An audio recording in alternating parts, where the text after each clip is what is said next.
I always wonder, like, was there ever a conversation about we, not about we as in like just the two individuals that created the child, but as in like this is bigger than us as a family. It's like our community. So when I hear, it makes me sad, if I'm honest, because I think that children need. I know that there's many places out there that are, well, you can have your child without a father, or you can have your child without a mother. We've got replacements now, probably AI robots coming soon. But it makes me sad and frustrated because I understand the power of the duality, the essence of the masculine and feminine, what they bring to the table. So it makes me feel a little sad sometimes because that child will miss out on an essence that could really benefit them in the long run. And also that means the individual that is taking lead, or the single, is also being depleted because they are not able to get the support that they may require to recharge, to balance, to take time, you know? I suppose my thought process on it, I don't know if I can say it's changed. Obviously, it's just initially from young, so we've just been, okay, a single parent is a parent that raises a child by themselves.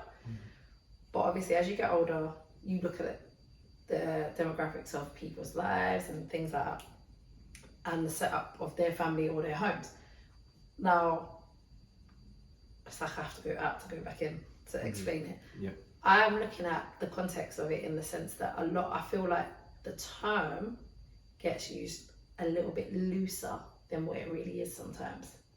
And the reason why I say that is I think there's a difference between being a single parent and a single person raising a child.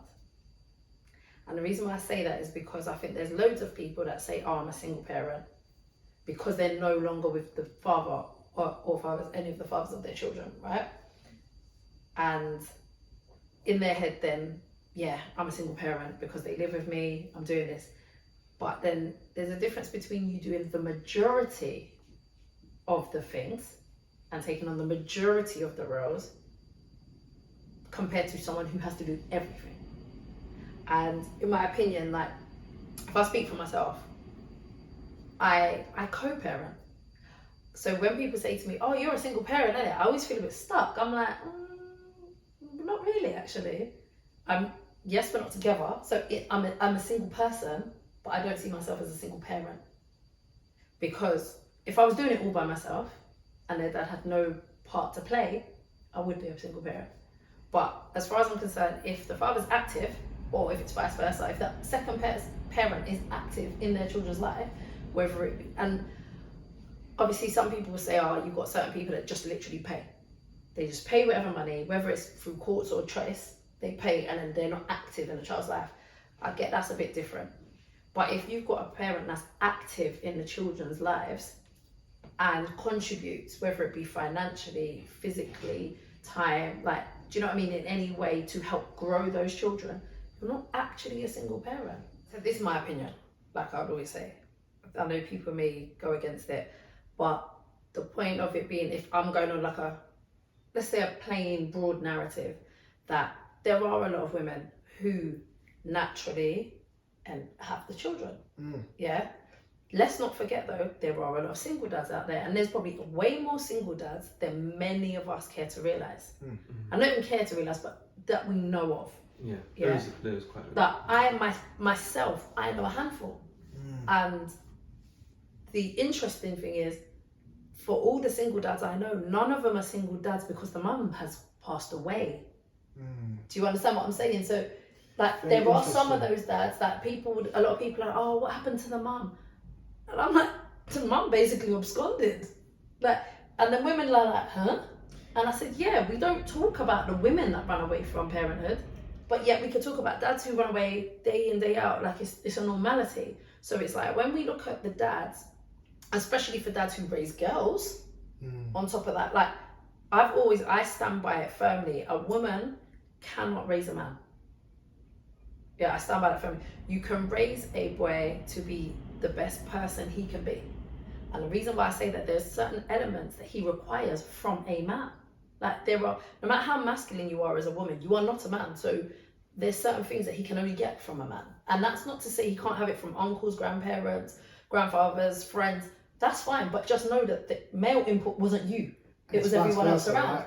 And exactly. So now as a man, women will easily say, oh yeah, but you can't talk to her about when she starts going through like those changes and she has periods and this and that. Why? Or you don't know what it's like to have a baby. Okay, but we don't know what it's like to go through certain things that guys go through. So it's vice versa. Yeah, it's literally as simple as that. So the same struggles that a woman, similar struggles that a woman's gonna have raising and nurturing a boy, I would expect a man to have raising a female. But there might even be a little bit more pressure on the man to raise a female because the way the world is set up with how things are imbalanced. The westernized side of intention is very clear. It's pushing the propaganda of single parents because you have more power in being a single parent than you do as a couple. Even in simple things like living together, getting a house, all of that, they kind of put the man against the woman. But when you hear of other tribes, like African tribes that I've been looking into, and they would say like basically, if your father's not there, then it's the next man. Like, so if the father had a best friend, or if the uncle or brother, so the community makes sure you always have a father, even if he's just a figure, or a mother, even if it's just a figure. As we've seen, many of the people that have come over from the Caribbean, they were looked after by their grandparents, not necessarily their mother or father, because they had to go to work and the grandparents had the space and time. Yeah. So it's bigger than just being the single parent. It's what does the community, how responsible do the community feel for their children within their community? And because we've been put against each other in loads of different aspects, it's like, well, it's not mine, but they are of you. Yeah. And that's what we need to get back to in essence, is basically seeing the community children as our children. Because like for me, I don't have any kids, so I'm like, yo, if I can serve other kids and being father, embodiment of a father figure for those who don't have fathers, I will happily do that, if that makes sense. Just impart knowledge, give them tools, whatever it is. But it's that for me, what I learned in my African roots that I didn't learn here. So here I learned through systems and being in care and realizing, okay, so my mother, if my mother was African, I might have been able to tap into my African roots, because they would have said, we don't want to deal with that system. We're going to keep this in the family and make sure one of the uncles is assigned to look after me. Yeah. Why I'm sad, because I've grown up with the white mother who was struggled, but then the system took over that. And then I would have been able to have a bit of a more of a rich understanding of who I am, than being taken into the system and being completely lost but also found, because obviously it makes you go. So it's just like, when I'm observing how this thing's playing out, it's sad actually, because we've become individualized rather than a collective like consciousness. Like, we can't build alone. It's not possible. If you think about it, there's a very high chance that wouldn't have helped. Yeah. Because if you think about it at its core, right, the Europeans invaded Africa and put Christianity on them. If you look in their books, especially, Christianity, they don't value women. The Father, the Son, the Holy Spirit. Where's the woman? So you're making it a thing to tell me about the Father, the Son, and the Holy Spirit. If you're saying that must be of extreme importance. And if it is, where's the woman? Yeah. So what are you actually telling me here? It's unconscious, man. It's so if you was programmed on that, subconsciously, that neglect or that disregard for women, it's gonna blossom anyway. When you look at it now, it sounds like the perfect plan, especially when you're taking into account colonization and divide and conquer, and how you know it's a white man's world, even though it's not. But I get it, but it's not. Yeah. You know, they wouldn't be here if it wasn't for us. So it can't be their world.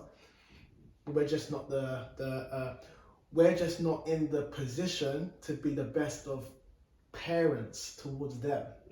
So if that's the grand scheme, if you can't face the grand scheme, which most people can't, because as I said, if you face the grand scheme, you will know you have a responsibility to make things right.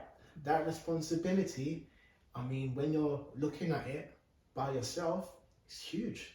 There's another conversation that has to be had, and it's tied in, right? Like, if I'm honest, having children when I did, I wasn't in my right mind once again. I'd go out on a ledge. And say many of us wasn't in our right mind. 100. Imagine not knowing the state of play and saying to yourself, I'm going to bring children into this world. Now, look, obviously, you have to kind of say, well, what if? And that what if is very important, and it goes back to the grand scheme. We've done this to ourselves. The responsibility, I can't say that the responsibility is fully on us, right? But if you ain't even had the conversations with your children about how when you come into this world, in order for you to take part in this game, I have to sign you away. I have to give you away. Who has that conversation? And I'm only saying that to say we have to start somewhere with ourselves. Because if you consciously have the conversation, it's like, yo, this shit is fucked. Because we actually haven't taken into account many things. But yet we decided to take part in one of the most powerful, dangerous, necessary, and reckless acts in this life, which is sex. But on the flip side, if we didn't, I'm not saying obviously there should be out here that just making babies, but if we didn't, the world will eventually stop a lot quicker. We either cut the cycle, and if everyone was like, right, I'm not having, and that's not to say that no children will be born, but if you get to a point where you're like, no one's having children until they know, but realistically, can we ever truly know what's ahead of us? When I say that, as in you saying your parents didn't know what was lying up ahead, yeah, you didn't know until you got to that point. Sometimes I think that's purpose. Things happen for a reason. You have got people that don't have children until they're in their 30s and 40s, yeah, and you think, oh, why have you had your children so late? Now it could be that they've been analysing things, thinking, is it? But now they're in a state of play where they can say, actually, no, I've got this now. And then you have those that I feel like some of it's necessary, because I also think if you didn't have your children when you did, you can't guarantee that you would even be where you are now and that you would have learned the things you've learned. Can I tell you the interesting thing to add on to that is I 100% hear you as well. It's the conscious part of it, because like obviously if you're going to have a child and you consciously, right, we're building the black family, but we're going to also equip them. But people don't realise obviously what Ant's saying is about, we'll claim all this stuff, but as soon as they're born we give them away, and then we give them away and then we claim ownership. They're my kids, but they're not, because you can't do what you want to do. And that lets you know you can't teach that them you what have no idea what you're doing. Which is why in the places where they don't do that, the non-Western world, you have a child, there's no paperwork to sign. You've had that child, we hand that baby to you and they come out. Its birth. Then what?